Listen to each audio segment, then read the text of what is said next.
삼이현우의 삶은 완벽했다. 촉망받는 건축가로서 그는 자신만의 독특한 스타일로 명성을 쌓았고, 그의 손에서 탄생한 건물들은 실용성과 미학을 동시에 충족시킨다는 찬사를 받았다.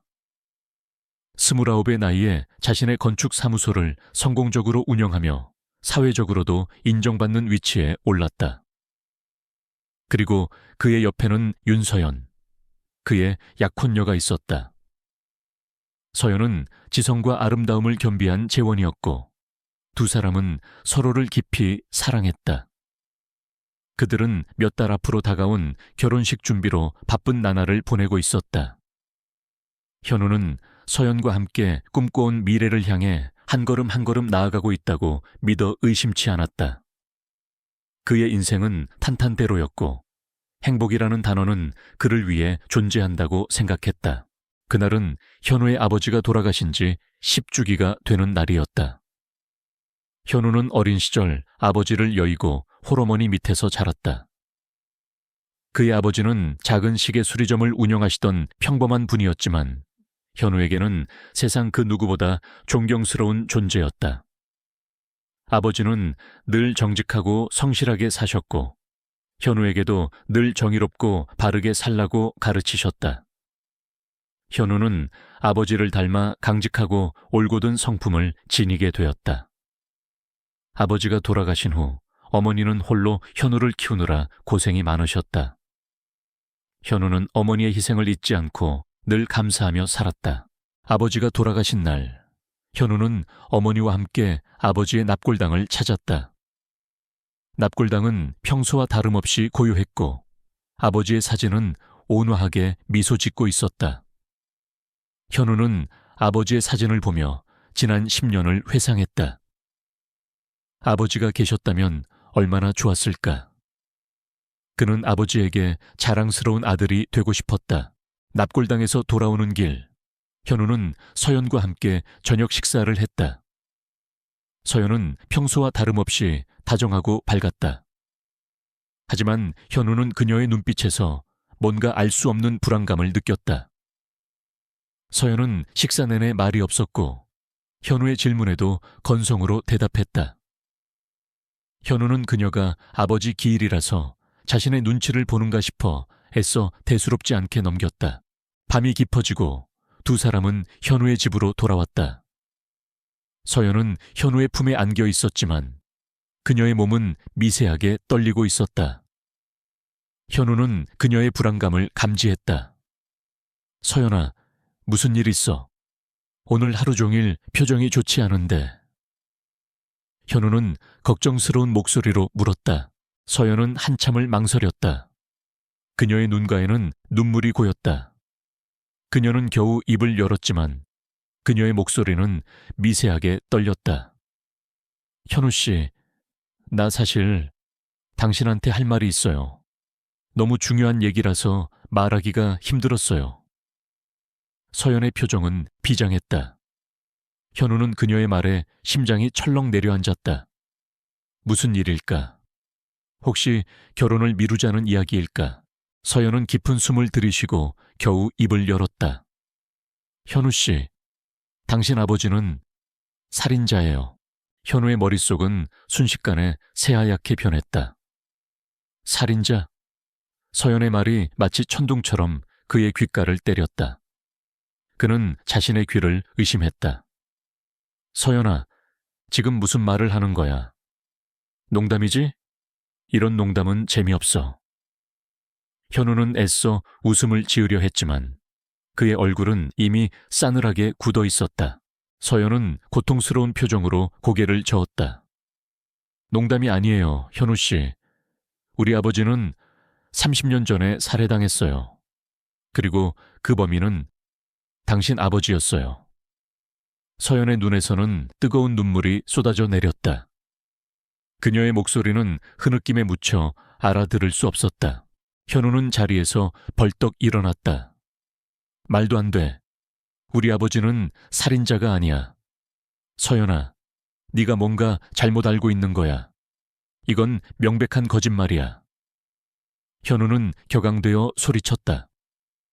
그의 심장은 분노와 배신감, 그리고 믿을 수 없는 현실에 대한 거부가 뒤섞여 격렬하게 요동쳤다. 평생을 존경하며 살아왔던 아버지였다. 누구보다 정직하고 성실했던 아버지였다. 그런 아버지가 살인자라고, 그것도 사랑하는 약혼녀의 아버지를 죽였다고. 현우는 서연의 말을 단 한 글자도 믿을 수 없었다. 서연은 울음을 멈추고 현우의 얼굴을 똑바로 쳐다보며 말했다. 현우 씨 아버지는 그때 살인 혐의로 재판까지 받았어요. 하지만 증거 불충분으로 풀려났죠. 사람들은 다 당신 아버지가 범인이라고 수군거렸어요. 우리 아버지는 그 사건 이후에 모든 걸 잃었어요. 평생을 고통 속에서 살다가 결국 돌아가셨어요. 나는 그날의 진실을 밝히고 싶었어요. 그래서 당신에게 접근한 거예요. 현우의 머릿속은 더욱 혼란스러워졌다. 그의 아버지가 살인 혐의로 재판까지 받았다고. 그는 이 사실을 전혀 알지 못했다. 어머니는 이 모든 것을 그에게 숨겨왔던 것이었다. 왜 내게 이 사실을 말해주지 않았지? 현우는 자신의 무지함이 원망스러웠다.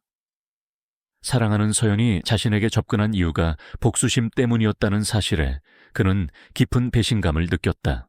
서연은 현우의 손을 잡으려 했지만 현우는 그녀의 손을 뿌리쳤다. 당신 날 속인 거야? 나에게 의도적으로 접근한 거야? 현우의 목소리는 차갑게 식어 있었다. 서연은 고개를 숙였다. 미안해요, 현우 씨. 정말 미안해요. 하지만 당신을 만나면서 진심으로 사랑하게 됐어요. 당신 아버지의 사건과 당신은 아무런 관련이 없다는 걸 알아요. 하지만 나는 진실을 알고 싶었어요. 우리 아버지를 죽인 사람이 누구인지. 현우는 서연의 말을 더 이상 들을 수 없었다. 그의 머릿속은 온통 아버지에 대한 의심과 서연에 대한 배신감으로 가득 찼다.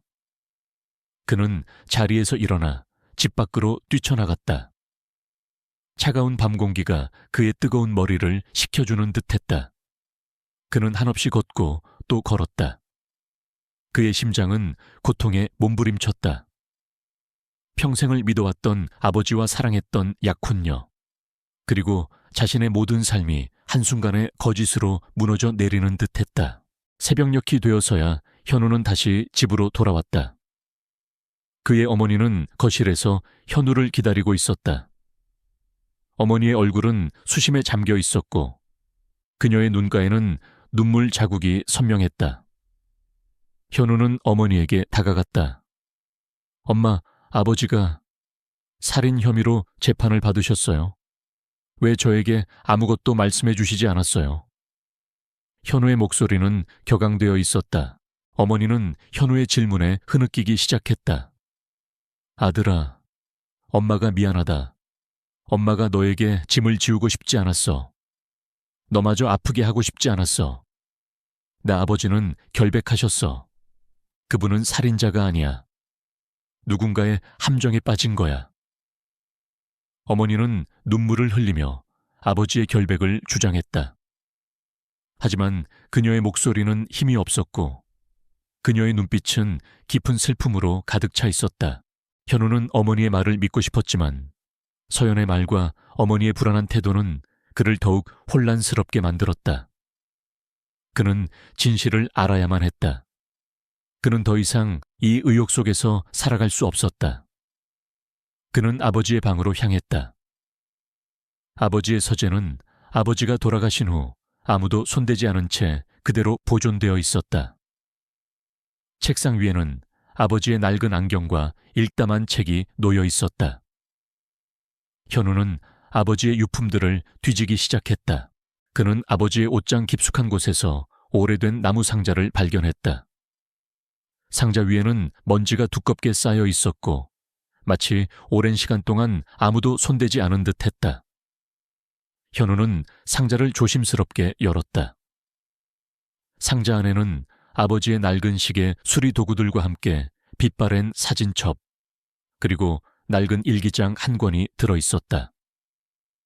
일기장은 꽤 오래된 것이었고 표지는 세월의 흔적을 고스란히 담고 있었다. 현우는 일기장을 집어들었다. 표지에는 아버지의 서명이 선명하게 남아 있었다. 그의 손은 떨렸다.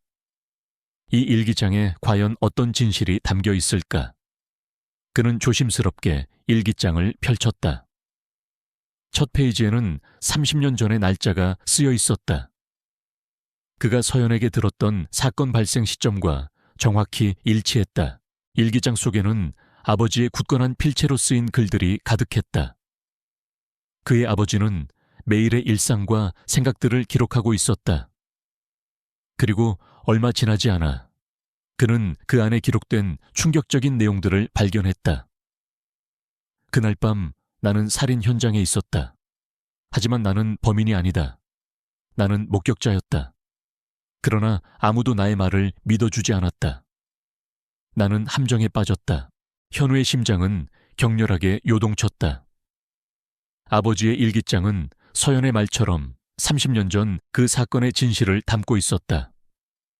하지만 그 진실은 서연이 말했던 것과는 달랐다. 아버지는 살인자가 아니라 목격자였다. 그리고 그는 누군가의 함정에 빠졌다는 것이었다. 현우는 일기장을 품에 안고 눈물을 흘렸다. 그의 아버지에 대한 믿음은 다시 견고해졌지만 동시에 그는 더 큰 혼란에 휩싸였다. 과연 누가 아버지를 함정에 빠뜨렸을까?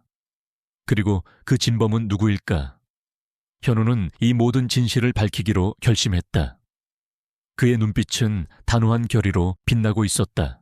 이현우는 아버지의 낡은 일기장을 품에 안고 밤을 지새웠다. 그의 아버지가 살인자가 아니라 누군가의 함정에 빠진 목격자였다는 사실은 현우에게 거대한 충격과 함께 새로운 희망을 안겨주었다. 하지만 동시에 그의 마음은 더욱 복잡해졌다. 평생을 존경하며 살아온 아버지가 억울한 누명을 쓰고 죽음을 맞이했다는 사실은 그를 고통스럽게 했다. 그리고 그 억울함 뒤에 숨겨진 진실은 무엇일까? 누가 아버지를 함정에 빠뜨렸고 왜 그랬을까? 현우는 이 모든 의문을 풀기 위해 일기장의 다음 페이지를 조심스럽게 넘겼다. 일기장 속 아버지의 글은 마치 살아있는 듯 생생하게 그날의 사건을 묘사하고 있었다. 30년 전 그의 아버지는 작은 시계 수리점을 운영하며 평화로운 나날을 보내고 있었다. 그러던 어느 날 그는 우연히 은밀한 거래 현장을 목격하게 된다. 그것은 다름 아닌 서연의 아버지, 윤 사장과 한 남자의 수상한 거래였다. 당시 윤 사장은 작은 건설 회사를 운영하고 있었는데 재정적인 어려움을 겪고 있었다고 한다. 현우의 아버지는 그들의 거래가 불법적인 것임을 직감했지만 자세한 내용은 알 수 없었다. 며칠 후 윤 사장이 살해당했다는 충격적인 뉴스가 보도되었다. 현우의 아버지는 자신이 목격했던 그 거래가 살인사건과 관련이 있을 것이라고 직감했다. 그는 경찰에 제보했지만 그의 증언은 쉽게 받아들여지지 않았다. 오히려 그는 용의자로 지목되었고 살인 혐의로 긴급 체포되었다.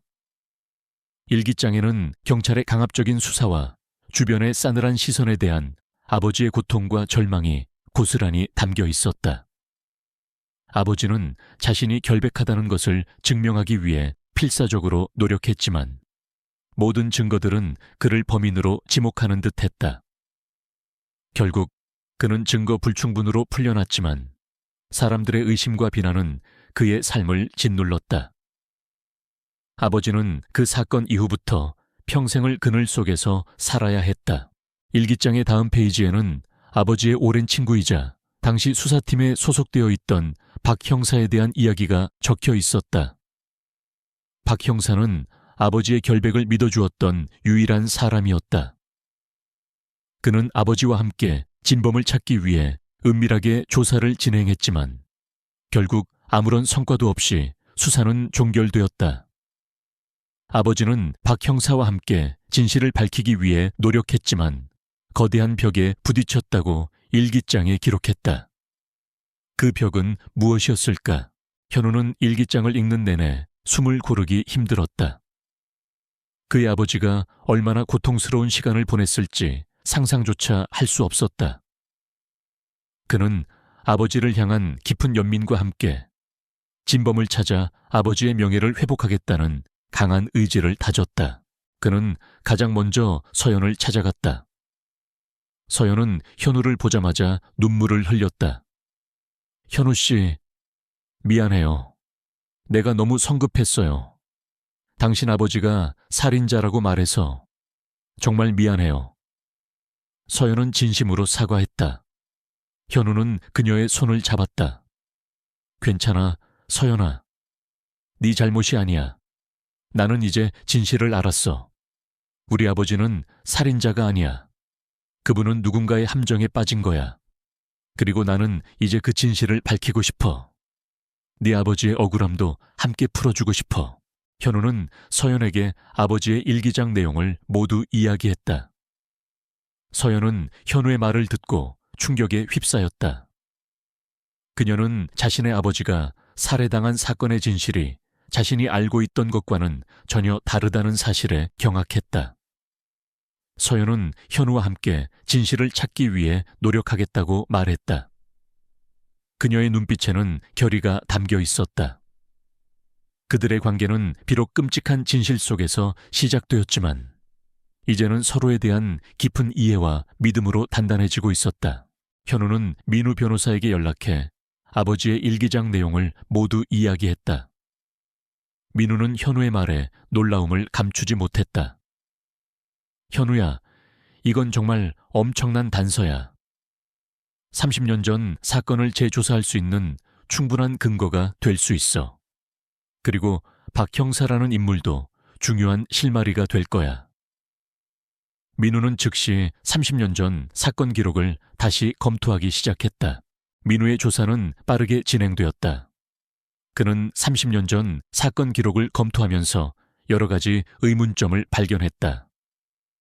당시 수사가 너무 성급하게 종결되었고 몇몇 핵심 증거들이 간과되거나 은폐된 흔적이 보였다. 특히 윤 사장의 죽음이 단순히 강도 살인이 아니라 어떤 계획적인 살인처럼 보인다는 점도 민우의 의심을 샀다. 민우는 당시 수사를 담당했던 경찰들을 찾아가 인터뷰를 시도했지만 대부분은 이미 은퇴했거나 연락이 닿지 않았다. 현우는 아버지의 일기장에 언급된 박 형사를 찾아 나섰다. 박 형사는 이미 오래전에 경찰을 그만두고 한적한 시골 마을에서 은퇴 생활을 하고 있었다. 현우는 어렵게 박 형사의 주소를 알아내 그를 찾아갔다. 박 형사는 현우의 방문에 놀라움을 금치 못했다. 그의 얼굴에는 오랜 세월의 흔적과 함께 깊은 슬픔이 어려 있었다. 현우는 박 형사에게 아버지의 일기장을 건넸다. 박 형사는 일기장을 한 장 한 장 넘기며 눈물을 흘렸다. 자네 아버지는 정말 억울하게 돌아가셨네. 내가 그때 더 힘이 있었더라면 진실을 밝힐 수 있었을 텐데. 박 형사는 깊은 한숨을 내쉬었다. 박 형사는 현우에게 30년 전 사건의 숨겨진 진실을 이야기했다. 윤 사장은 단순한 건설 회사가 아니었다. 그는 당시 거대한 부동산 비리 조직과 연루되어 있었다. 그 조직의 배후에는 이재원이라는 인물이 있었다. 이재원은 당시 촉망받는 젊은 검사였지만 그는 자신의 권력을 이용해 불법적인 부동산 거래를 주도하고 있었다. 윤 사장은 이재원의 비리를 알고 있었고 그를 협박하려 했다고 한다.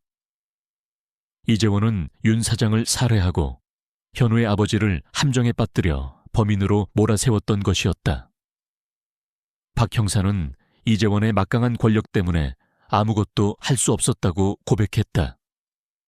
그는 그 죄책감 속에서 평생을 살아왔던 것이다. 현우는 박 형사의 말을 듣고 분노에 몸을 떨었다. 이재원. 그는 현재 대한민국의 존경받는 기업가이자 사회 지도층 인사였다.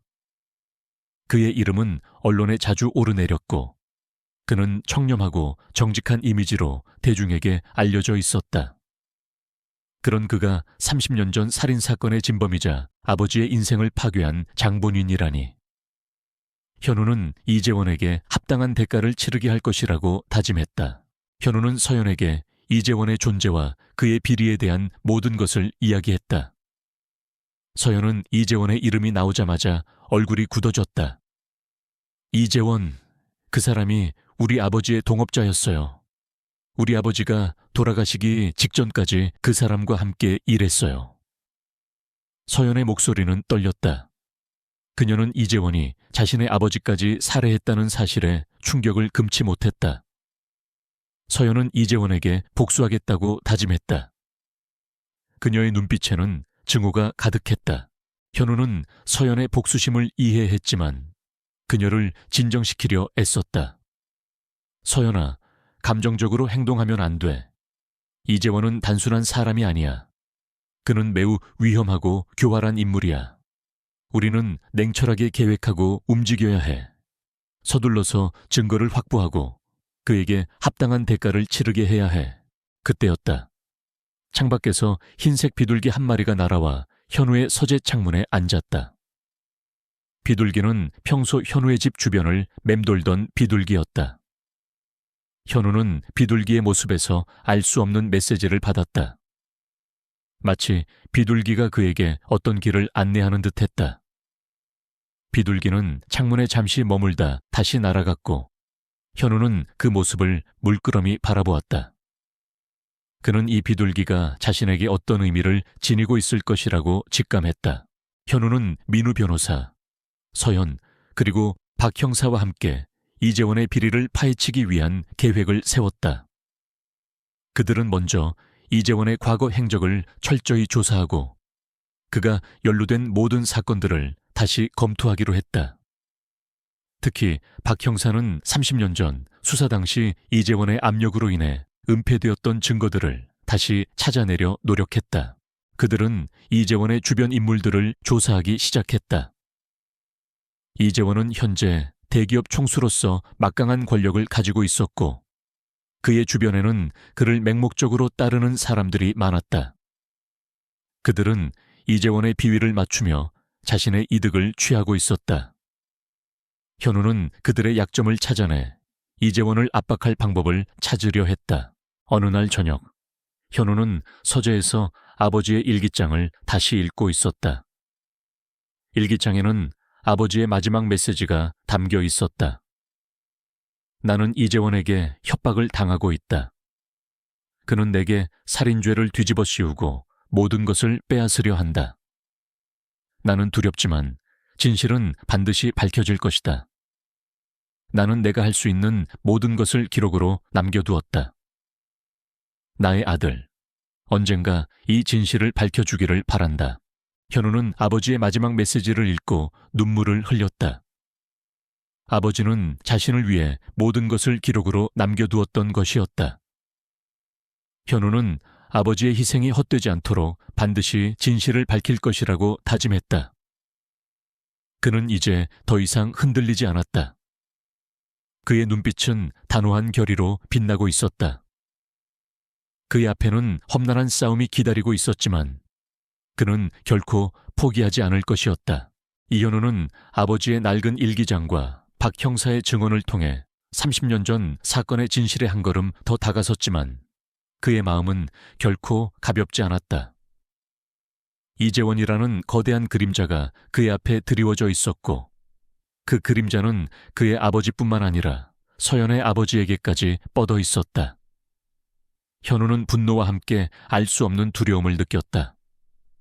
그는 이재원이라는 거악에 어떻게 맞서야 할지 고민했다. 그는 서연에게 이재원이 자신의 아버지까지 살해했다는 사실을 다시 한번 확인시켰다. 서연은 현우의 말을 듣고 극심한 고통에 몸을 떨었다. 그녀는 이재원에게 직접 복수하고 싶어 했지만 현우는 그녀를 진정시켰다. 서연아, 감정적으로 행동하면 안 돼. 이재원은 단순한 사람이 아니야. 그는 검사 출신이고 막강한 권력을 가지고 있어. 우리는 냉철하게 계획하고 증거를 확보해야 해. 현우의 목소리에는 단호함이 묻어 있었다. 현우는 민우 변호사와 박 형사에게 이재원과의 전면전을 준비해야 한다고 말했다. 민우는 이재원이 가진 권력과 영향력을 고려할 때 그를 끌어내리는 것이 쉽지 않을 것이라고 경고했다. 현우야, 이재원은 법망을 교묘하게 빠져나가는데 선수야. 우리가 아무리 확실한 증거를 가지고 있다고 해도 그에게 흠집조차 내기 어려울 수 있어. 우리는 더 치밀한 전략이 필요해. 민우의 말은 현우의 마음을 더욱 무겁게 했다. 박 형사는 이재원의 과거 행적을 다시 조사하기 시작했다.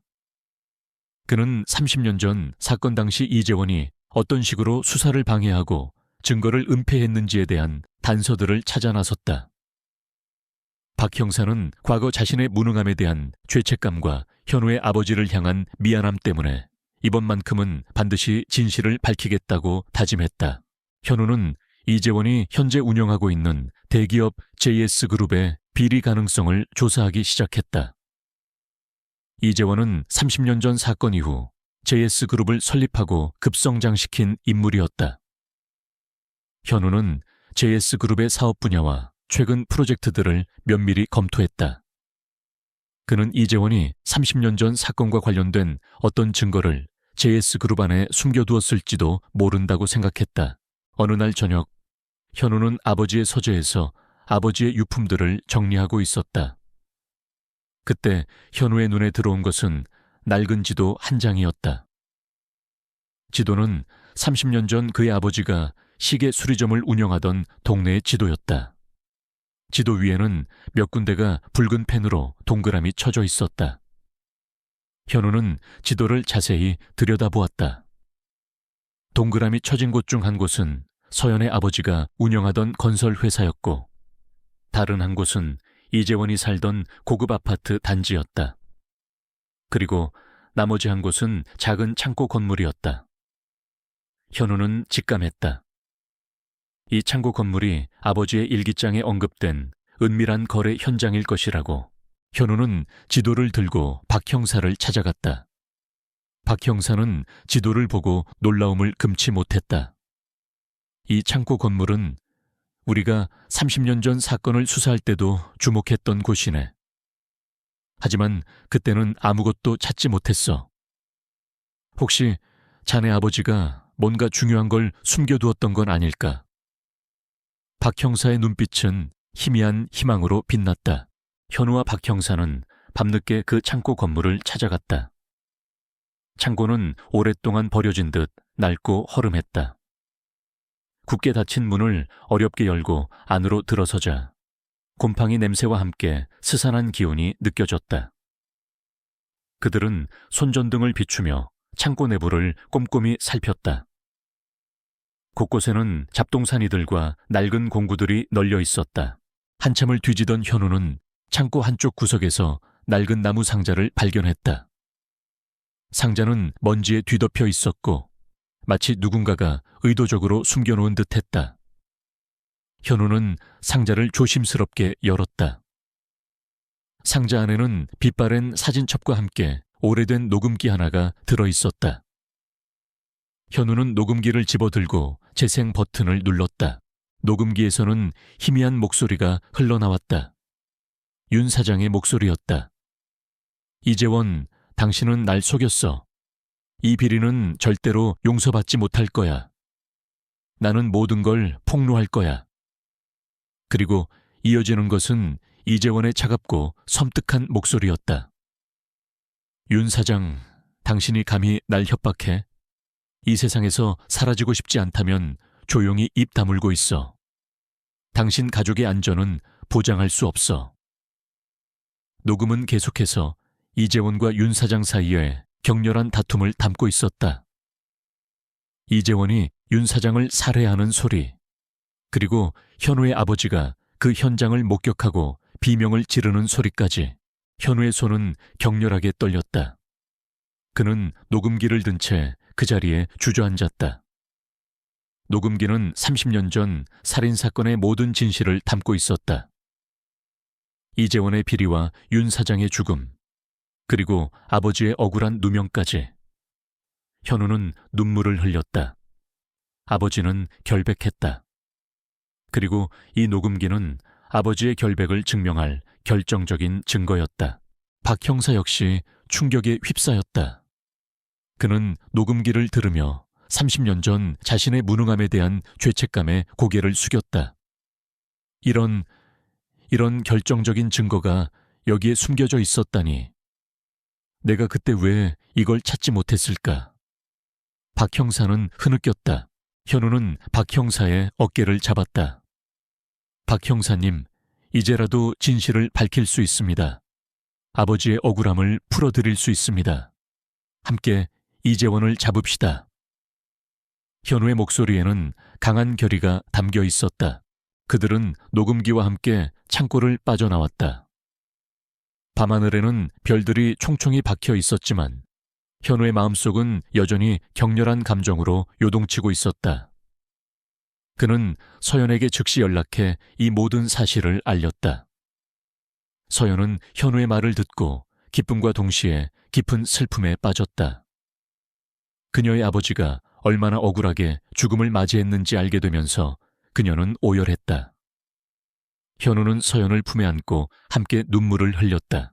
이튿날 아침, 현우와 서연, 민우 변호사, 그리고 박 형사는 녹음기와 아버지의 일기장을 가지고 검찰청을 찾아갔다.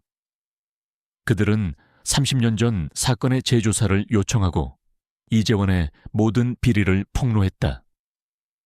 처음에는 검찰 측에서도 이재원의 막강한 권력 때문에 조사를 망설였지만 녹음기에 담긴 생생한 증거와 아버지의 일기장 내용은 더 이상 무시할 수 없었다. 검찰은 마침내 이재원에 대한 수사에 착수했다. 이재원은 자신의 비리가 폭로되었다는 소식에 격분했다. 그는 자신의 모든 권력을 동원해 검찰의 수사를 방해하려 했다. 그는 언론을 통해 강지혜 위원장이 사적인 감정으로 자신을 음해하고 있다는 주장과 함께 해묵은 사건을 다시 꺼내어 사회를 혼란에 빠뜨리고 있다며 여론을 호도하려 했다. 하지만 그의 노력은 헛수고였다. 강지혜 특별위원회가 이미 그의 모든 비리를 파헤치고 언론에 공개한 상태였기 때문이다. 이재원은 현우와 서연에게 직접적으로 위협을 가하기 시작했다. 그들은 밤낮으로 의문의 인물들에게 미행당했고 그들의 집과 사무실에는 알 수 없는 협박 전화와 메시지가 쏟아졌다. 서연은 공포에 질려 현우에게 매달렸지만 현우는 그녀를 진정시켰다. 걱정 마. 서연아, 이제 얼마 남지 않았어. 우리가 이길 거야. 현우는 자신의 안전을 위해 경호 인력을 고용하고 자신의 주변을 철저히 경계했다. 어느 날 저녁, 현우는 민우 변호사와 함께 이재원에 대한 최종 공판 전략을 논의하고 있었다. 그때 현우의 서재 창문으로 흰색 비둘기 한 마리가 날아와 앉았다. 비둘기는 평소와 달리 날개에 작은 깃털 하나를 물고 있었다. 현우는 비둘기에게 다가가 깃털을 조심스럽게 집어들었다. 깃털은 보들보들하고 윤기가 흘렀다. 현우는 깃털의 색깔이 어딘가 익숙하다는 생각을 했다. 현우는 비둘기가 창문을 떠나자마자 깃털을 자세히 살펴보았다. 그리고 문득 깃털이 자신이 이재원의 JS그룹 본사 건물 로비에서 보았던 거대한 조형물에 사용된 특수 소재와 유사하다는 것을 깨달았다. 이재원은 자신의 그룹 본사를 건설할 때 자신의 취향에 따라 특별히 제작된 조형물을 설치했었다. 현우는 직감했다. 이 비둘기는 이재원과 관련된 어떤 메시지를 자신에게 전달하려 했던 것이라고. 현우는 민우 변호사에게 이 사실을 알렸다. 민우는 현우의 말에 놀라움을 감추지 못했다. 현우야, 이건 정말 기묘한 우연이군. 이재원의 비둘기 둥지가 그의 집이나 회사 근처에 있을 수도 있어. 혹시 비둘기가 어떤 단서를 가져온 건 아닐까? 민우는 이재원의 JS그룹 본사와 그의 자택 주변에 대한 조사를 시작했다. 현우는 비둘기의 깃털을 손에 쥐고 생각에 잠겼다. 비둘기는 단순한 새가 아니었다. 그것은 마치 하늘에서 내려온 메신저처럼 그에게 진실을 향한 길을 안내하고 있었다. 현우는 이 비둘기가 자신과 서연의 아버지의 억울함을 풀어줄 열쇠를 쥐고 있을 것이라고 확신했다. 그는 이 모든 싸움의 끝이 다가오고 있음을 느꼈다. 이현우는 흰 비둘기가 물고 온 깃털을 손에 쥐고 깊은 생각에 잠겼다. 깃털은 분명 이재원의 JS그룹 본사 로비에 있는 조형물의 특수 소재와 유사했다. 현우는 이 비둘기가 단순히 우연히 날아든 것이 아니라 어떤 중요한 단서를 제공하고 있다고 확신했다. 그는 비둘기가 자신의 아버지와 서연의 아버지의 억울함을 풀어줄 열쇠가 될지도 모른다고 직감했다. 현우는 민우 변호사에게 이재원의 JS그룹 본사 주변에 대한 조사를 요청했다. 민우는 현우의 말을 듣고 놀라움을 금치 못했다. 현우야, 이건 정말 기묘한 우연이군. 하지만 우리가 이재원을 잡을 수 있는 마지막 실마리가 될 수도 있어. 내가 즉시 팀을 꾸려 조사에 착수할게. 민우는 현우의 직감을 믿고 즉시 행동에 나섰다. 민우의 조사는 빠르게 진행되었다. 그는 JS그룹 본사 주변에 숨겨진 비둘기 둥지를 찾아 나섰다. 그리고 놀랍게도 JS그룹 본사 건물 뒤편, 옥상 정원에 설치된 거대한 조형물 꼭대기에서 특이한 비둘기 둥지를 발견했다. 둥지 안에는 흰 비둘기들이 여럿 살고 있었고 그중 한 마리는 현우가 보았던 그 비둘기였다. 둥지 주변에는 수많은 깃털들이 떨어져 있었고 그 깃털들은 모두 현우가 가지고 있는 깃털과 동일했다. 민우는 둥지 주변을 꼼꼼히 살폈다.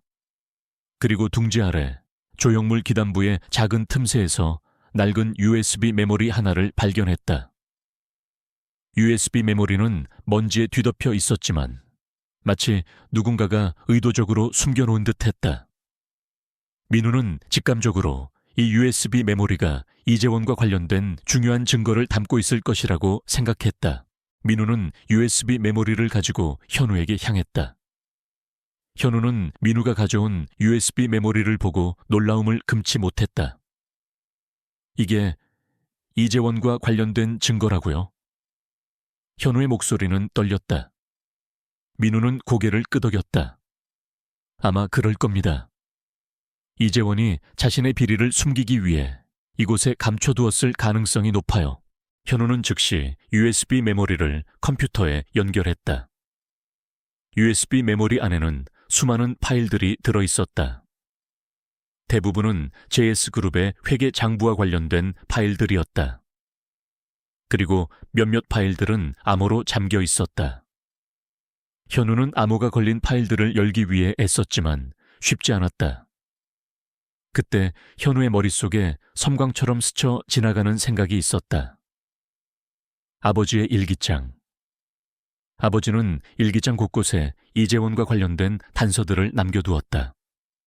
현우는 아버지의 일기장을 다시 펼쳤다. 일기장 곳곳에는 알 수 없는 숫자와 문자들의 조합이 적혀 있었다. 현우는 그것이 암호일 것이라고 직감했다. 그는 밤늦게까지 일기장과 USB 메모리의 파일을 번갈아 보며 암호를 해독하려 노력했다. 그리고 마침내 그는 암호를 풀어내는데 성공했다. 암호는 이재원의 생년월일과 그의 첫사랑 이름의 조합이었다. 현우는 이재원이 자신의 비리를 얼마나 철저하게 숨겨왔는지 알 수 있었다. 암호가 풀린 파일 안에는 충격적인 내용들이 담겨 있었다. 이재원이 지난 30년간 JS그룹을 운영하면서 저지른 모든 불법 행위들이 낱낱이 기록되어 있었다. 횡령, 배임, 탈세, 그리고 정치인과 고위공직자들에게 거액의 로비를 펼친 내용까지. 하지만 현우를 가장 충격에 빠뜨린 것은 파일 안에 담겨있던 또 다른 녹음 파일이었다. 그 녹음 파일은 30년 전 윤 사장이 살해당하기 직전 이재원과 윤 사장 사이에 오고 간 대화를 담고 있었다. 녹음기에서는 이재원의 목소리가 흘러나왔다. 윤 사장, 당신이 감히 날 협박해? 이 비리는 절대로 세상에 알려져서는 안 돼. 당신은 죽어야 해. 그리고 이어지는 윤 사장의 비명소리. 그리고 현우의 아버지가 그 현장을 목격하고 비명을 지르는 소리까지. 녹음 파일은 이재원이 윤 사장을 살해하고 현우의 아버지를 함정에 빠뜨렸다는 명백한 증거였다. 현우는 녹음 파일을 들으며 몸을 떨었다. 아버지의 결백이 마침내 밝혀지는 순간이었다. 하지만 동시에 그의 마음은 깊은 슬픔으로 가득 찼다. 아버지와 서연의 아버지가 얼마나 억울하게 죽음을 맞이했는지 알 수 있었기 때문이었다. 현우는 이재원에게 합당한 대가를 치르게 할 것이라고 굳게 다짐했다. 현우는 서연에게 즉시 연락해 이 모든 사실을 알렸다. 서연은 현우의 말을 듣고 오열했다. 그녀의 아버지가 얼마나 억울하게 죽음을 맞이했는지 알게 되면서 그녀는 슬픔과 분노에 몸부림쳤다. 현우는 서연을 품에 안고 그녀의 눈물을 닦아주었다. 서연아, 이제 모든 진실이 밝혀졌어. 우리 아버지는 결백했고 네 아버지도 억울하게 돌아가셨어. 이제 이재원에게 합당한 대가를 치르게 할 거야. 현우의 목소리에는 단호함이 묻어 있었다. 현우는 민우 변호사와 박 형사에게 USB 메모리에 담긴 모든 증거들을 건넸다. 민우는 USB 메모리의 내용을 확인하고 놀라움을 금치 못했다. 현우야, 이건 정말 대박이야. 이재원을 한 방에 보낼 수 있는 확실한 증거라고. 민우의 목소리는 흥분으로 떨렸다.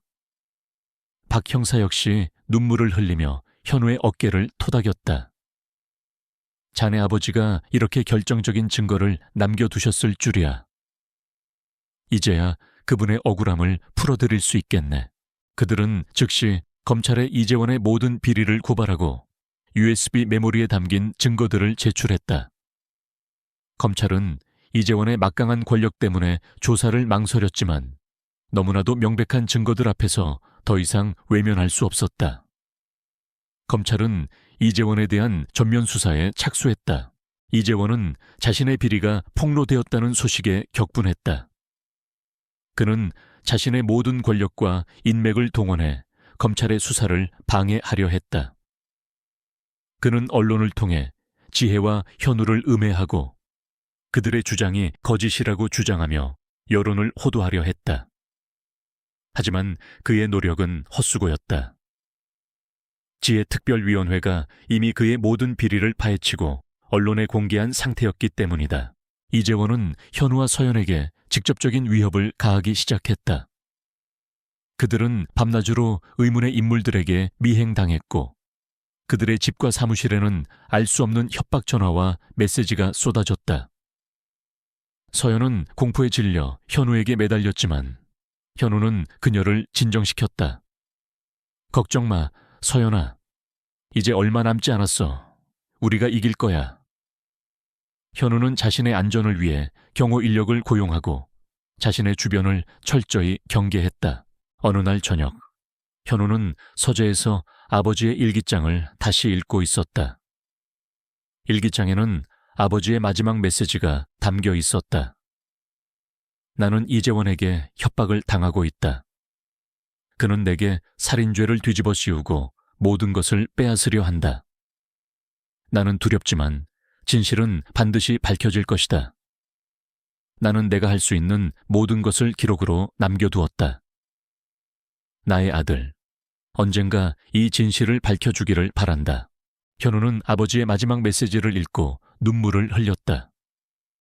아버지는 자신을 위해 모든 것을 기록으로 남겨두었던 것이었다. 현우는 아버지의 희생이 헛되지 않도록 반드시 진실을 밝힐 것이라고 다짐했다. 그는 이제 더 이상 흔들리지 않았다. 그의 눈빛은 단호한 결의로 빛나고 있었다. 그의 앞에는 험난한 싸움이 기다리고 있었지만 그는 결코 포기하지 않을 것이었다. 그때 현우의 서재 창문으로 흰 비둘기 한 마리가 다시 날아와 앉았다.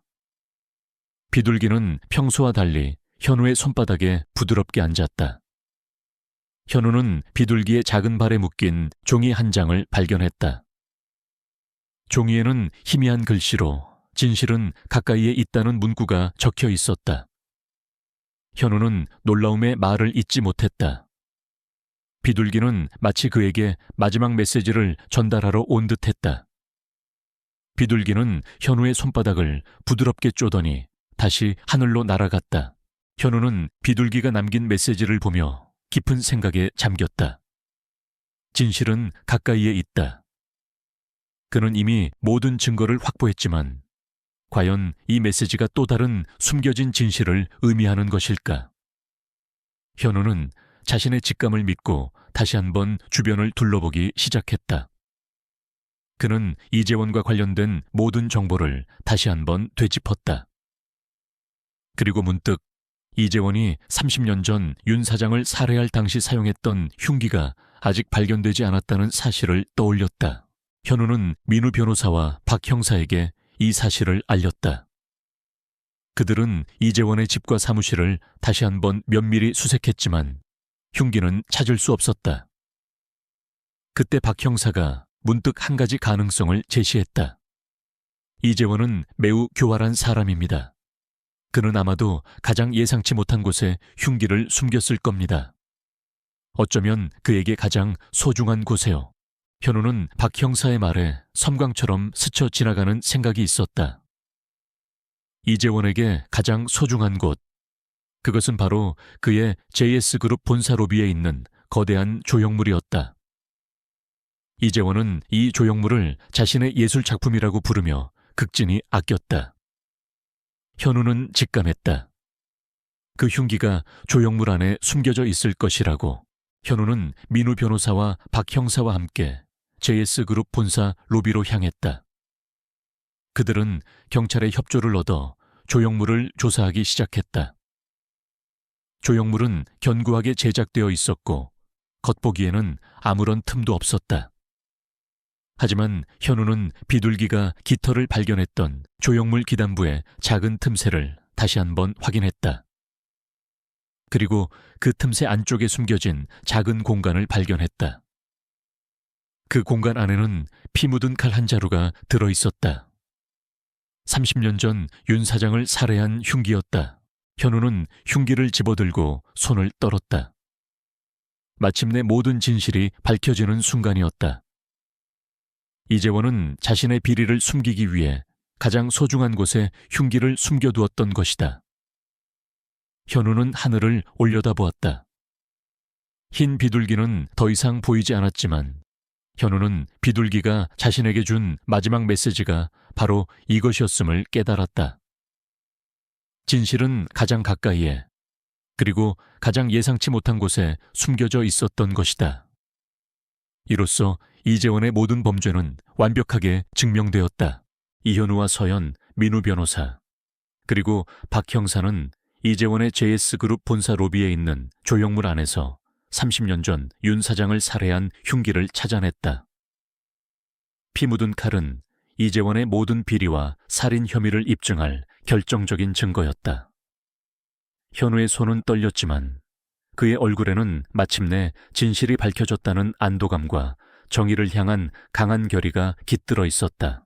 이 소식은 즉시 검찰에 통보되었고 검찰은 흉기를 압수하여 정밀 감식을 진행했다. 흉기에 묻어있던 혈흔은 윤 사장의 DNA와 일치했고 칼자루에서는 이재원의 지문이 발견되었다. 이로써 이재원은 더 이상 자신의 혐의를 부인할 수 없게 되었다. 검찰은 이재원에 대한 구속영장을 재청구했고 법원은 이를 발부했다. 이재원은 마침내 철창 신세를 지게 되었다. 이재원의 체포 소식은 대한민국 전역을 충격에 빠뜨렸다. 존경받는 기업가이자 사회 지도층 인사였던 이재원이 30년 전 살인사건의 진범이자 거대한 비리 네트워크의 수괴였다는 사실은 국민들에게 엄청난 충격을 안겨주었다. 언론은 연일 이 사건을 대서특필했고 현우와 서연, 그리고 박 형사는 언론의 스포트라이트를 받았다. 특히 현우의 아버지가 30년 전 억울한 누명을 썼다는 사실이 밝혀지면서 국민들은 현우의 아버지에게 깊은 애도와 함께 명예회복을 요구했다. 현우는 언론의 관심이 부담스러웠지만 그는 자신이 할 일을 했을 뿐이라고 생각했다. 그는 아버지의 억울함을 풀고 서연의 아버지의 죽음에 대한 진실을 밝히는 것이 자신의 마지막 의무라고 믿었다. 그는 박 형사와 함께 아버지의 명예회복을 위한 기자회견을 열었다. 기자회견에서 현우는 아버지의 일기장 내용과 녹음 파일, 그리고 흉기를 통해 밝혀진 모든 진실을 낱낱이 공개했다. 그는 아버지의 결백을 주장하며 눈물을 흘렸다. 기자회견은 큰 반향을 불러일으켰다. 국민들은 현우의 진심에 감동했고 그의 아버지에게 깊은 애도를 표했다. 언론은 30년 만에 밝혀진 진실, 억울한 죽음을 넘어선 정의의 승리 등의 제목으로 이 사건을 보도했다. 현우의 아버지는 마침내 살인자라는 오명을 벗고 명예를 회복했다. 서연은 현우의 곁에서 이 모든 과정을 지켜보았다. 그녀는 자신의 아버지를 죽인 진범이 잡혔다는 사실에 안도했지만 동시에 아버지의 억울한 죽음에 대한 슬픔과 이재원에 대한 증오심에 몸부림쳤다. 현우는 서연을 품에 안고 위로했다. 서연아, 이제 모든 게 끝났어. 네 아버지도 이제 편히 잠드실 수 있을 거야. 서연은 현우의 품에 안겨 흐느꼈다. 민우 변호사는 이재원의 재판을 담당하게 되었다. 그는 현우와 박 형사가 제공한 모든 증거들을 바탕으로 이재원을 압박했다. 이재원은 끝까지 자신의 혐의를 부인했지만 너무나도 명백한 증거들 앞에서 그의 변명은 아무런 설득력을 얻지 못했다. 민우 변호사는 재판정에서 이재원의 비리와 살인 혐의를 조목조목 짚어가며 그의 죄를 낱낱이 밝혀냈다. 재판 과정에서 이재원의 숨겨진 과거도 드러났다. 그는 어린 시절부터 뛰어난 머리와 야망을 가지고 있었지만 동시에 극심한 열등감과 피해의식에 시달렸다. 그는 가난한 집안에서 태어나 온갖 차별을 겪으며 자랐고 부유하고 유능한 사람들에게 깊은 증오심을 품게 되었다. 윤 사장은 이재원이 처음으로 인정한 자신의 재능을 알아봐준 사람이었지만 동시에 이재원에게 깊은 열등감을 안겨주기도 했다. 결국 이재원은 윤 사장을 통해 자신의 욕망을 충족시키려 했고 윤 사장이 자신의 비리를 폭로하려 하자 그를 살해했던 것이었다. 물론 이재원의 불우했던 과거가 그의 죄를 정당화할 수는 없었다. 하지만 현우는 그의 과거를 통해 인간적인 연민을 느꼈다. 그는 이재원이 단순히 악마 같은 인물이 아니라 자신의 욕망에 사로잡혀 파멸로 치달은 비극적인 존재임을 깨달았다. 현우는 재판정에서 이재원을 향해 조용하지만 단호한 목소리로 말했다. 이재원 씨, 당신이 겪었던 아픔은 이해합니다. 하지만 당신의 아픔이 다른 사람들에게 고통을 안겨줄 이유는 되지 못합니다. 당신은 자신의 잘못을 인정하고 진심으로 반성해야 합니다. 이재원은 현우의 말을 듣고 고개를 들었다. 그의 눈에서는 희미한 눈물이 흘러내렸다. 그는 처음으로 자신의 잘못을 깨닫는 듯했다. 그는 재판정에서 흐느끼며 자신의 모든 죄를 인정하고 피해자들에게 용서를 구했다. 그의 진심 어린 참회는 많은 이들에게 놀라움을 안겨주었다. 결국 이재원은 유죄 판결을 받았다. 그의 모든 범죄가 인정되었고 그는 합당한 처벌을 받게 되었다. 그의 몰락은 대한민국 사회에 큰 교훈을 남겼다. 권력과 부패가 아무리 강해도 진실은 언젠가 반드시 밝혀진다는 것을 보여주었다. 재판이 끝난 후 현우는 박 형사를 찾아갔다. 박 형사는 현우의 아버지의 명예가 회복되었다는 사실에 깊이 안도했다. 자네 아버지가 이렇게 명예를 회복하게 되어 정말 다행이네. 이제야 내 마음의 짐을 덜 수 있겠어. 박 형사는 현우의 손을 잡고 눈물을 흘렸다. 현우는 박 형사에게 진심으로 감사함을 표했다. 박 형사는 현우의 아버지의 억울함을 풀기 위해 평생을 노력했던 사람이었다. 현우는 서연과 함께 아버지의 납골당을 다시 찾았다. 납골당은 여전히 고요했고 아버지의 사진은 온화하게 미소 짓고 있었다. 현우는 아버지의 사진 앞에서 무릎을 꿇고 눈물을 흘렸다. 아버지, 이제야 제가 아버지의 억울함을 풀어드렸습니다. 아버지는 살인자가 아니었습니다. 아버지는 제게 영원히 존경스러운 아버지입니다. 현우의 목소리는 흐느낌에 묻혀 알아들을 수 없었다. 서연은 현우의 옆에 앉아 그의 손을 잡았다. 그녀는 현우의 아버지를 향해 조용히 고개 숙여 인사했다.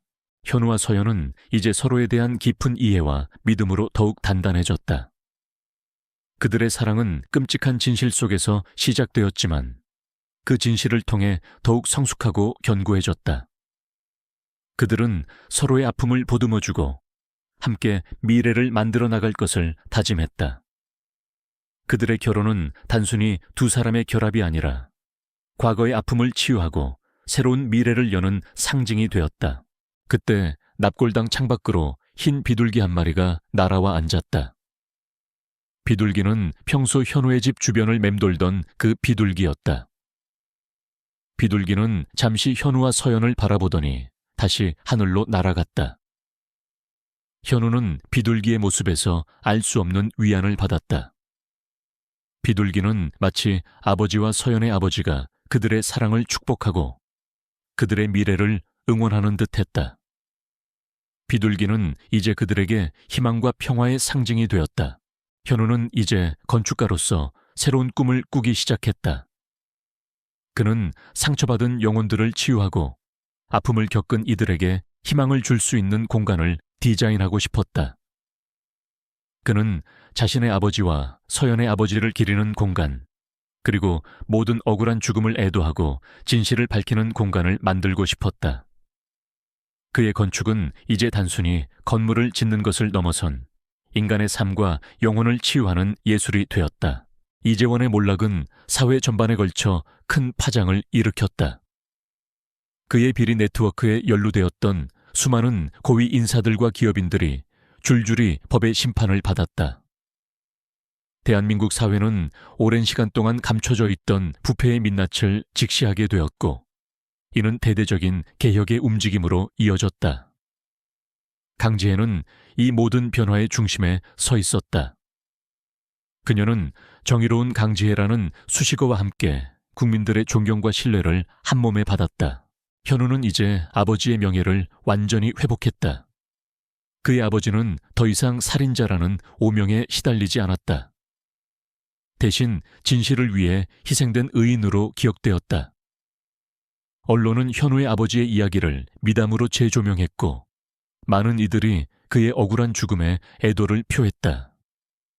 현우는 아버지의 납골당을 찾아가 모든 것이 제자리를 찾았음을 알렸다. 그의 마음속 깊이 자리했던 무거운 짐이 비로소 사라진 듯했다. 서연은 아버지의 죽음에 대한 진실이 밝혀지면서 비로소 깊은 슬픔에서 벗어날 수 있었다. 그녀는 이재원에 대한 증오심을 내려놓고 자신을 둘러쌌던 과거의 그림자에서 벗어나 평온을 찾았다. 그녀는 현우의 곁에서 그 모든 힘든 과정을 함께하며 그에게 가장 든든한 버팀목이 되어주었다. 그들의 사랑은 시련 속에서 더욱 깊어지고 단단해졌다. 그들은 이제 서로를 진정으로 이해하고 존중하는 관계가 되었다. 민우 변호사는 이재원의 재판에서 승리하며 정의로운 변호사로서의 명성을 더욱 확고히 했다. 그는 이재원 사건 이후에도 사회적 약자들의 편에 서서 그들의 억울함을 풀어주는 데 헌신했다. 그는 현우의 가장 친한 친구이자 든든한 조력자로 남았다. 둘은 가끔 만나 지난날을 회상하며 서로의 삶을 응원했다. 박 형사는 현우의 아버지의 명예가 회복되고 이재원이 처벌받는 것을 보며 깊은 안도감을 느꼈다. 그는 평생을 짓눌렀던 죄책감에서 벗어날 수 있었다. 그는 현우에게 마지막으로 인사를 건네고 이제는 정말 마음 편히 은퇴 생활을 즐기겠다고 말했다. 그는 현우에게 자네 아버지는 정말 훌륭한 분이셨네. 그분처럼 정의롭게 살아가게. 라는 마지막 당부를 남겼다. 박 형사는 평생 정의를 쫓아왔던 진정한 경찰이었다. 강지혜는 특별위원장직을 내려놓고 본래의 건축가 생활로 돌아왔다. 하지만 그녀의 건축은 이전과 달라졌다. 그녀는 이제 단순히 건물을 짓는 것을 넘어 사람들의 삶을 치유하고 희망을 주는 공간을 디자인하는 데 몰두했다. 그녀는 특히 범죄 피해자들을 위한 치유센터나 아동들을 위한 안전하고 창의적인 교육 공간을 설계하는 프로젝트에 적극적으로 참여했다. 그녀의 건축은 사회적 메시지를 담은 예술이 되었다. 그녀의 디자인 철학은 상처를 치유하고 새로운 시작을 위한 공간이라는 것이었다. 현우와 서연은 조용히 결혼식을 올렸다. 그들의 결혼식은 화려하지 않았지만 서로에 대한 깊은 사랑과 믿음으로 가득 차 있었다. 그들은 과거의 아픔을 딛고 함께 새로운 미래를 약속했다. 결혼식에는 지혜와 민우 변호사, 그리고 박수진이 참석하여 그들의 새로운 시작을 축복해 주었다. 결혼 후 현우와 서연은 함께 건축 사무소를 운영하며 서로의 꿈을 응원하고 지지했다. 어느 날 저녁, 현우는 서연과 함께 아버지의 유품을 정리하고 있었다. 그때 현우의 눈에 들어온 것은 아버지의 낡은 시계 수리도구 상자였다. 상자 안에는 아버지의 오래된 작업복과 함께 낡은 편지 봉투 하나가 들어있었다. 현우는 편지 봉투를 조심스럽게 꺼냈다. 봉투에는 아버지의 필체로 나의 사랑하는 아들에게 라고 쓰여 있었다. 현우는 편지를 펼쳤다. 편지 속에는 아버지가 현우에게 남긴 마지막 메시지가 담겨 있었다. 사랑하는 현우야, 네가 이 편지를 읽을 때쯤이면 아버지는 이미 이 세상 사람이 아니겠지. 아버지는 억울한 누명을 썼지만 너에게 짐이 되고 싶지 않았다.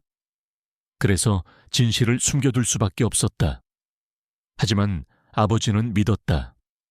언젠가 네가 이 진실을 밝혀줄 것이라고. 너는 정의롭고 현명한 아들이니까. 아들아, 이 모든 아픔 속에서도 너는 항상 옳은 길을 걷고 약자들의 편에 서서 정의를 위해 싸워주기를 바란다. 그리고 너의 옆에는 언제나 너를 사랑하고 지지해주는 사람이 있을 거야. 아버지는 너를 믿는다. 현우는 아버지의 편지를 읽고 눈물을 흘렸다. 아버지는 모든 것을 알고 있었고 그를 믿고 있었다. 아버지의 마지막 메시지는 현우에게 큰 위로와 함께 삶의 방향을 제시해 주었다. 그는 아버지의 뜻을 이어받아 이 사회의 정의를 실현하고 약자들을 위한 삶을 살아가겠다고 다짐했다.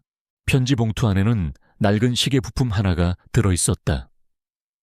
현우는 시계 부품을 집어들었다.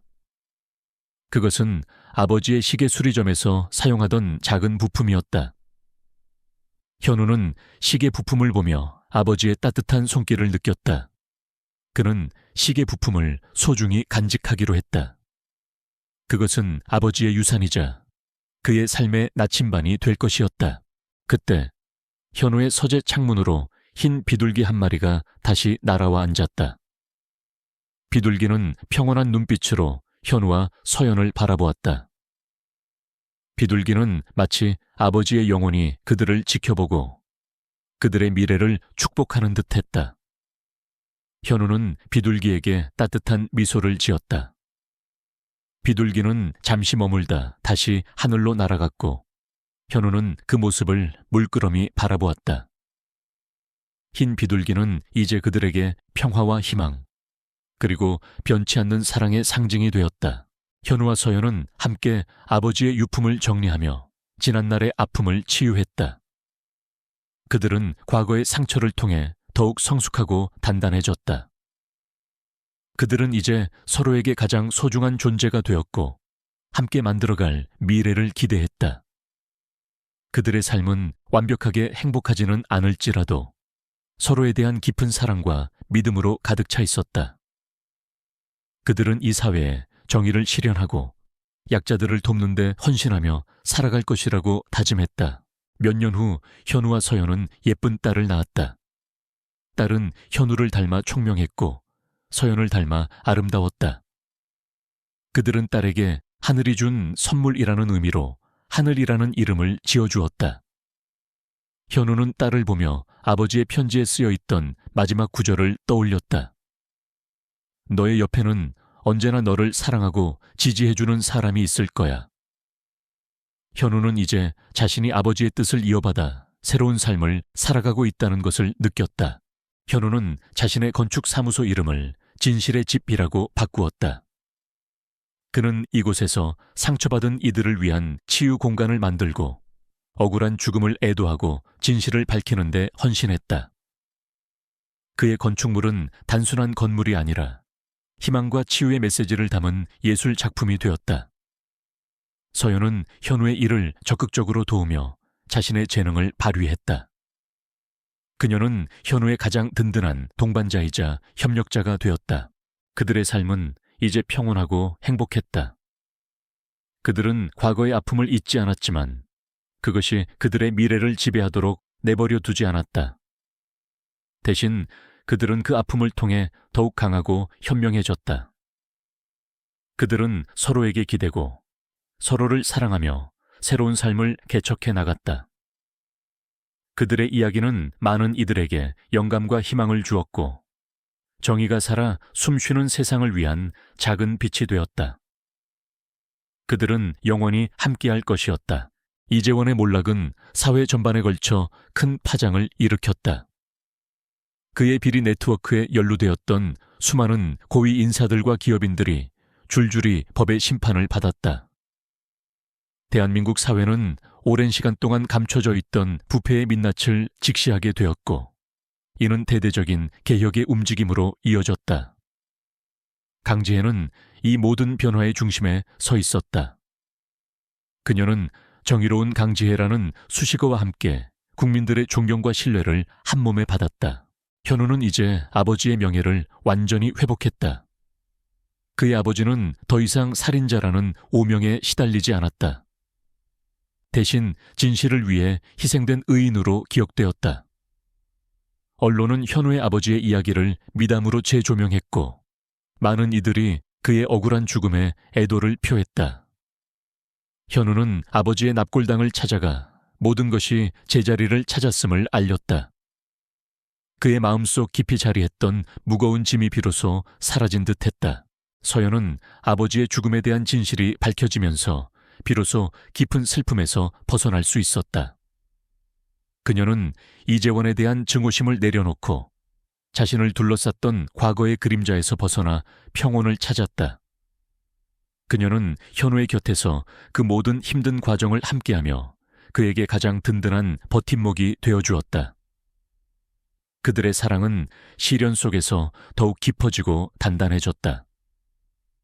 그들은 이제 서로를 진정으로 이해하고 존중하는 관계가 되었다. 민우 변호사는 이재원의 재판에서 승리하며 정의로운 변호사로서의 명성을 더욱 확고히 했다. 그는 이재원 사건 이후에도 사회적 약자들의 편에 서서 그들의 억울함을 풀어주는 데 헌신했다. 그는 현우의 가장 친한 친구이자 든든한 조력자로 남았다.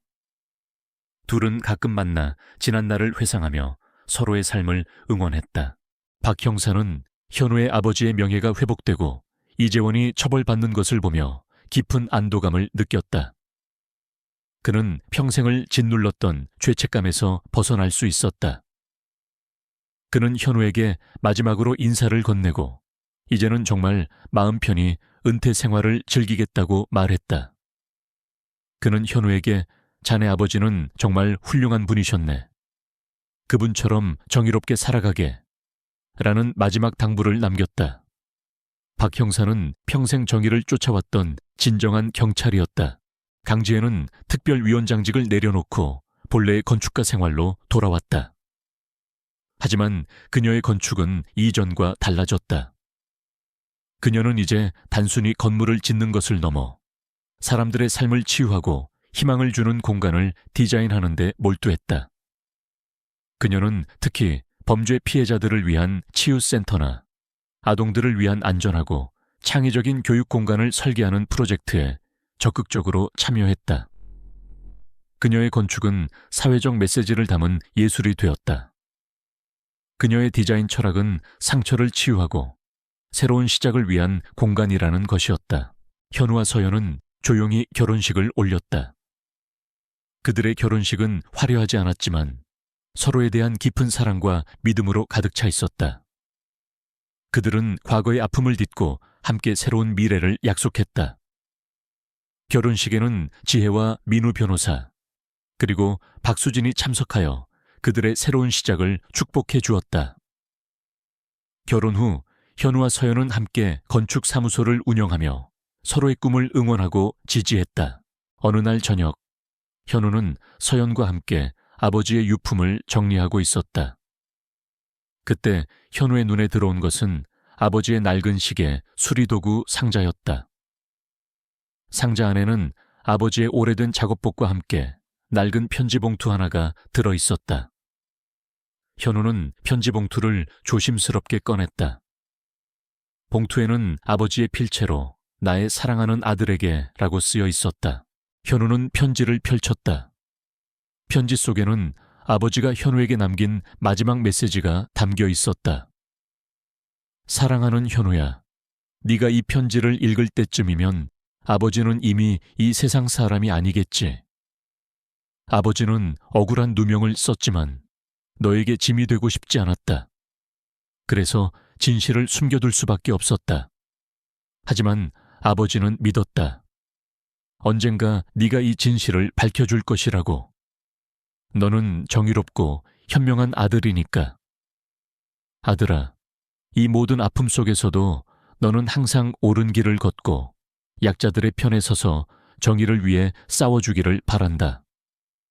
그리고 너의 옆에는 언제나 너를 사랑하고 지지해주는 사람이 있을 거야. 아버지는 너를 믿는다. 현우는 아버지의 편지를 읽고 눈물을 흘렸다. 아버지는 모든 것을 알고 있었고 그를 믿고 있었다. 아버지의 마지막 메시지는 현우에게 큰 위로와 함께 삶의 방향을 제시해 주었다. 그는 아버지의 뜻을 이어받아 이 사회의 정의를 실현하고 약자들을 위한 삶을 살아가겠다고 다짐했다. 편지 봉투 안에는 낡은 시계 부품 하나가 들어있었다. 현우는 시계 부품을 집어 들었다. 그것은 아버지의 시계 수리점에서 사용하던 작은 부품이었다. 현우는 시계 부품을 보며 아버지의 따뜻한 손길을 느꼈다. 그는 시계 부품을 소중히 간직하기로 했다. 그것은 아버지의 유산이자 그의 삶의 나침반이 될 것이었다. 그때 현우의 서재 창문으로 흰 비둘기 한 마리가 다시 날아와 앉았다. 비둘기는 평온한 눈빛으로 현우와 서연을 바라보았다. 비둘기는 마치 아버지의 영혼이 그들을 지켜보고 그들의 미래를 축복하는 듯했다. 현우는 비둘기에게 따뜻한 미소를 지었다. 비둘기는 잠시 머물다 다시 하늘로 날아갔고 현우는 그 모습을 물끄러미 바라보았다. 흰 비둘기는 이제 그들에게 평화와 희망 그리고 변치 않는 사랑의 상징이 되었다. 현우와 서연은 함께 아버지의 유품을 정리하며 지난날의 아픔을 치유했다. 그들은 과거의 상처를 통해 더욱 성숙하고 단단해졌다. 그들은 이제 서로에게 가장 소중한 존재가 되었고 함께 만들어갈 미래를 기대했다. 그들의 삶은 완벽하게 행복하지는 않을지라도 서로에 대한 깊은 사랑과 믿음으로 가득 차 있었다. 그들은 이 사회에 정의를 실현하고 약자들을 돕는 데 헌신하며 살아갈 것이라고 다짐했다. 몇 년 후 현우와 서연은 예쁜 딸을 낳았다. 딸은 현우를 닮아 총명했고 서연을 닮아 아름다웠다. 그들은 딸에게 하늘이 준 선물이라는 의미로 하늘이라는 이름을 지어주었다. 현우는 딸을 보며 아버지의 편지에 쓰여 있던 마지막 구절을 떠올렸다. 너의 옆에는 언제나 너를 사랑하고 지지해주는 사람이 있을 거야. 현우는 이제 자신이 아버지의 뜻을 이어받아 새로운 삶을 살아가고 있다는 것을 느꼈다. 현우는 자신의 건축 사무소 이름을 진실의 집비라고 바꾸었다. 그는 이곳에서 상처받은 이들을 위한 치유 공간을 만들고 억울한 죽음을 애도하고 진실을 밝히는 데 헌신했다. 그의 건축물은 단순한 건물이 아니라 희망과 치유의 메시지를 담은 예술 작품이 되었다. 서연은 현우의 일을 적극적으로 도우며 자신의 재능을 발휘했다. 그녀는 현우의 가장 든든한 동반자이자 협력자가 되었다. 그들의 삶은 이제 평온하고 행복했다.